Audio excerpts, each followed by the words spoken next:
For 100 years, the world was addicted to a black liquid that was pumped from the deserts of the Middle East. We fought wars over pipelines, we toppled governments for oil contracts, and we built an entire global financial system based on the petrodollar. But now the politicians and the corporate media are telling you that the age of oil is finally over and the green future has arrived. They show you shiny electric cars and solar panels, and they promise a clean utopian world free from pollution and geopolitical conflict. But this is the greatest illusion ever sold to the public, because the green energy transition is not about saving the planet. It is about shifting the dependence from one group of resources controlled by OPEC to a new group of minerals controlled by China. Welcome back to Hidden Logic, where today we are exposing the dark side of the green reset and the coming battery wars. To understand the future, you must realize that there is no such thing as clean energy. There is only energy that is moved somewhere else. An electric car does not run on magic, it runs on a massive battery that requires digging out half the Earth's crust to produce. To build just one battery for a Tesla, you need 25 pounds of lithium, 60 pounds of nickel, and 44 pounds of manganese. You also need 30 pounds of cobalt and 200 pounds of copper, which means we have to mine 500,000 pounds of earth. This massive extraction process is creating a new geopolitical map where the oil fields of Saudi Arabia are replaced by the mines of Africa.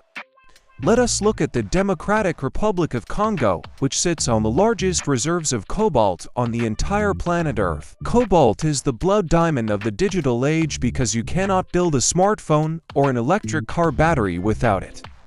70% of the world's cobalt comes from the Congo, where it is often mined by children working in hand-dug tunnels. These artisanal miners risk their lives every single day to feed the green hunger of the Western world, which ignores their suffering. But here is the hidden logic that nobody talks about regarding who actually owns these mines in the heart of Africa. Over the last 15 years, China has quietly bought 15 of the 19 largest cobalt mines in the Democratic Republic of Congo. While the United States was busy fighting endless wars in the Middle East for oil, China was securing the supply chain of the future. This means that the West is trading its dependence on the Arab oil kings for a new and dangerous dependence on the Chinese Communist Party. Beijing now controls 80% of the world's battery material processing capacity, giving them a chokehold on the global economy. If China decides to stop exporting refined lithium or cobalt tomorrow, the entire green energy transition of the West would collapse instantly. This is why the United States is currently panicked and rushing to open new mines in Nevada and seeking alliances in South America. We must talk about the Lithium Triangle, which is a region bordering Chile, Argentina, and Bolivia that holds massive reserves of white gold. Bolivia specifically has been a target of political instability and coups, which many analysts believe are linked to its massive lithium deposits. The hidden logic suggests that the CIA and Western intelligence agencies are already playing the same dirty games there as they did in Iraq. The only difference is that in the 20th century, they overthrew governments for oil, and in the 21st century, they do it for batteries.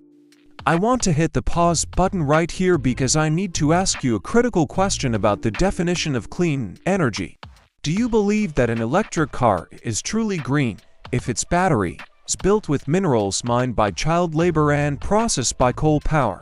Or is the green transition just a marketing scam designed to make consumers feel good while the corporate elite profit from a new commodity?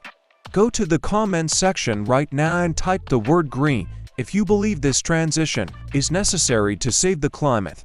Or type the word illusion if you think we are just trading one form of environmental destruction for another one. But I also have a mission for you, because the media will never show you the open pit mines that power your clean lifestyle. It is your responsibility to break this cycle of ignorance, so share this video right now on your private WhatsApp groups or Twitter. Send this link to your friends who drive electric cars and show them the true cost of the batteries sitting underneath their feet. The hunger for these minerals is becoming so desperate that the powers are now looking at the bottom of the ocean. This is the next frontier of the resource, or known as deep-sea mining, where companies want to scrape the Pacific floor. The seabed is covered in polymetallic nodules, which are potato-sized rocks containing nickel, copper, cobalt, and manganese. The International Seabed Authority is currently dividing the ocean floor into mining concessions, just like the colonial powers divided Africa. Environmentalists warn that this could destroy ocean ecosystems that we have not even discovered yet, but the demand is too high to stop. The logic is simple: if we want to electrify the entire world, we do not have enough minerals on land to do it. This brings us to the economic concept of greenflation, which means the rising cost of goods due to the transition to green energy. As the demand for copper and aluminum explodes, the price of everything from houses to electronics will skyrocket for the average consumer. The Green Reset is not just a technological shift, it is a massive transfer of wealth from the middle class to the resource owners. We are entering a period of scarcity where the cost of energy will be higher and the stability of the grid will be lower. The petrodollar system, which we analyzed in our previous videos, is also under threat from this massive shift to electricity. If oil is no longer the most traded commodity in the world, the demand for US dollars will naturally decline over the coming decades. This is why China is launching the petro-yuan and trying to price critical minerals in their own currency to break the American hegemony. The war in Ukraine also has a hidden mineral dimension because the Donbas region is rich in critical resources needed for industry. Russia is not just fighting for territory, they are fighting to deny the West access to the titanium and lithium deposits of Ukraine. The wars of the future will not be fought for ideology or religion, it will be fought for the elements on the periodic table. We are moving from the age of oil to the age of minerals, but the game of power remains exactly the same. The names of the corporations change and the location of the battlefields shift, but the exploitation of the weak by the strong continues. You have watched the entire Secret History of oil series, and now you possess the hidden logic to understand the news. When you see a coup in Africa or a protest in South America, do not look at the politics, look at the geology. Ask yourself what is under the ground and who wants to dig it up to power the next generation of machines. The oil age is ending, but the era of resource wars is just beginning, and it will be more intense than anything we have seen. Thank you for joining us on this journey through the veins of the global economy and for daring to see the truth.